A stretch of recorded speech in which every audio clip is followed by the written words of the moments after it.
2 घंटे लग गए थे। मैं वापस घर आया तो घर वाला दरवाज़ा बंद था। मैंने दरवाज़ा खटखटाया लेकिन कोई भी बाहर नहीं निकला। फिर मैं दीवार फलांग कर अंदर गया तो अंदर मुझे अजीब तरह की आवाज़ें आने लगी थी। मैं समझ गया था कि अम्मी अब्बू अपने काम में मसरूफ़ हैं, लेकिन मेरा दिल क्या था कि मैं वो काम देखूं, और फिर मुझे तजर्बा भी नहीं था कि वो काम किस तरह करते हैं। मैंने हल्का सा पाँव दबाकर अम्मी अब्बू के कमरे की तरफ मुंह किया और खिड़की पर जाकर देखने लगा। सीढ़ियाँ ऊपर को चढ़ते हुए अम्मी अब्बू का कमरा था और वहाँ पर खिड़की लगी हुई थी। उससे साफ वो मंजर दिखाई देता था।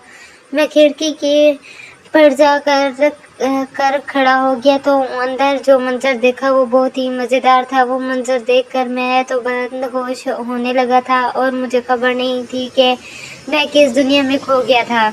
अब वो मंजर देखने के बाद मुझे ये खेल देखने की आदत हो गई थी और मैं अक्सर ही जब अम्मी अब्बू अपने कमरे में मौजूद होते तो ये खेल देखने खिड़की पर चला जाता था। मेरा रोज़ का मामूल था। एक दिन मैं उस खेल को देखते हुए उस कदर मशगूल था कि अम्मी अब्बू अपने काम के करके बाहर आ गए थे। अम्मी जब बाहर आई तो मैं खिड़की के ऊपर ही खड़ा था। अम्मी ने मुझे देख लिया और मुझे कान से पकड़ लिया था। मैं अम्मी से माफ़ी मांगने लगा था तो अम्मी मुझे डांटने लगी थी और कहने लगी थी कि अभी तुम्हारे अब्बू को बता दिया तो तुम्हारी शामत आ जाएगी।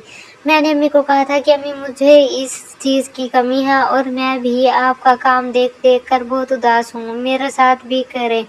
अम्मी मेरी इस बात पर हैरान हो गई थी और कहने लगी थी, शर्म करो, मैं तुम्हारी माँ हूँ और माँ के साथ ऐसी बातें नहीं करते। मैं मुस्कुराने लगा था और कहने लगा था, अम्मी मैं तो मजाक कर रहा हूँ और माँ बाप का रिश्ता अजीम होता है।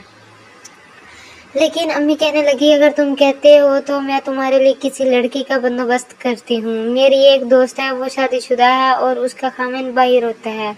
अगर तुम चाहो तो उसके साथ ये काम कर सकते हो। मेरी तो खुशी के इम्तिहान आ ही थे कि अम्मी ने मेरे लिए एक लड़की को बंदोबस्त कर लिया था, क्योंकि मैंने अम्मी से जो फरमाइश की थी वो काफ़ी हैरान कुन थी।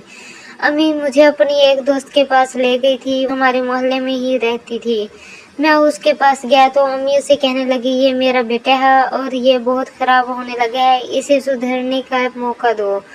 वो मेरी तरफ देखकर मुस्कुराने लगी थी, क्योंकि मैं 15 साल का एक खूबरो और नौजवान लड़का था और काफ़ी लड़कियां मेरे ऊपर मरती थी, लेकिन मुझे वो तजर्बा नहीं था कि इसलिए अम्मी मुझे अपनी उस दोस्त के पास छोड़कर चली गई थी और मैं वहाँ पर तकरीबन 2 घंटे रहा था। अम्मी की उस दोस्त ने मुझे वो सब कुछ सिखा दिया था और मुझे काफ़ी सुकून मिला था। अब मैं तो अम्मी की उस दोस्त का इश्क हो गया था और मैं घर को छोड़कर वहाँ चला जाता था। सुबह मैं स्कूल जाता था और स्कूल से वापसी पर बैग घर फेंकता और अम्मी की उस दोस्त के पास चला जाता। अम्मी की वो दोस्त भी मेरा काफ़ी ख्याल रखती थी और मेरे लिए काफ़ी अच्छे खाने बनाती। मैं खाना खाकर उसके साथ वो काम करता और खुद को तस्कीन देने के बाद मैं घर आ जाता। अम्मी मुझे उसके बारे में पूछती थी तो मैं अम्मी से कहता था कि मैं आपकी दोस्त को राज़ी रखता हूँ। अम्मी भी राज़ी रहने लगी थी और अम्मी अब्बू के साथ वो खेल खेलती थी और मैं अम्मी की दोस्त के साथ वो खेल खेलता था। इस तरह हम दोनों उस काम में मशगूल रहते थे। अब्बू को उस बात का अंदाज़ा नहीं था कि अम्मी ने मुझे किन कामों में लगा दिया है। अब मैं शादी के काबिल हो गया था और अम्मी अब्बू से कहने लगी थी कि सावल की शादी कर दो, वो अब जवान हो गया है। लेकिन अब्बू उस बात को मानने से इनकारी थे कि मैं जवान हो गया हूँ।